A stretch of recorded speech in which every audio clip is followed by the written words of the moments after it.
G'day guys, just doing a spark plug change on our 2008 Hyundai iLoad. So a 3/8 inch ratchet, 150mm extension, 10mm socket, 5/8 inch magnetic spark plug socket, and then 4 NGK spark plugs, and they are ILF 5B11. So there's your 4 coil packs. First one just there, 2, 3, and the 4th one at the back. So the first step is just to remove the 10mm bolts on each one. So that's it there.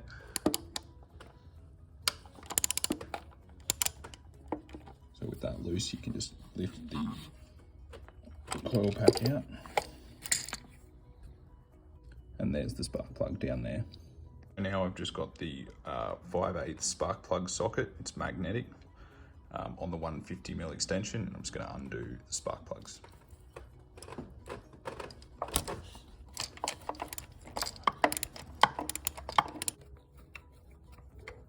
So the thread is actually quite long on the plug, so you just be patient unscrewing them. And then should probably lift that out.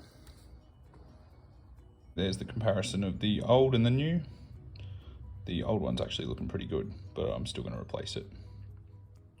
So you can torque these to spec when putting them in, but my torque wrench isn't going to fit down in there, so I'm just going to do them by feel as I normally do, and I've never had any issues with that. So installing the new plug is just the reverse of taking the old ones out. I'm just going to put it in there without the wrench and just screw it in just to make sure that I'm not going to cross thread it. So very gentle, and just make sure that the threads are lining up. Again, keep in mind the length of that thread, so just be patient while you're putting the new plugs in. That's now as tight as I can get it with my fingers.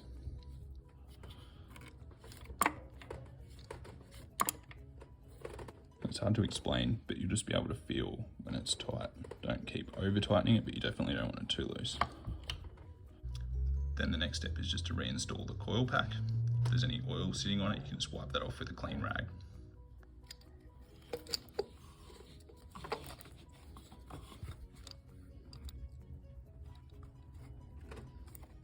So just feel that push snugly down and line up the hole for that bolt.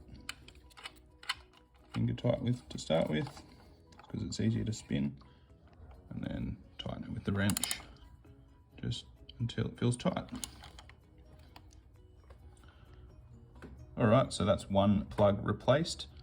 Same process for the other 3, but yeah, overall it's very simple, very straightforward, and just some basic tools required.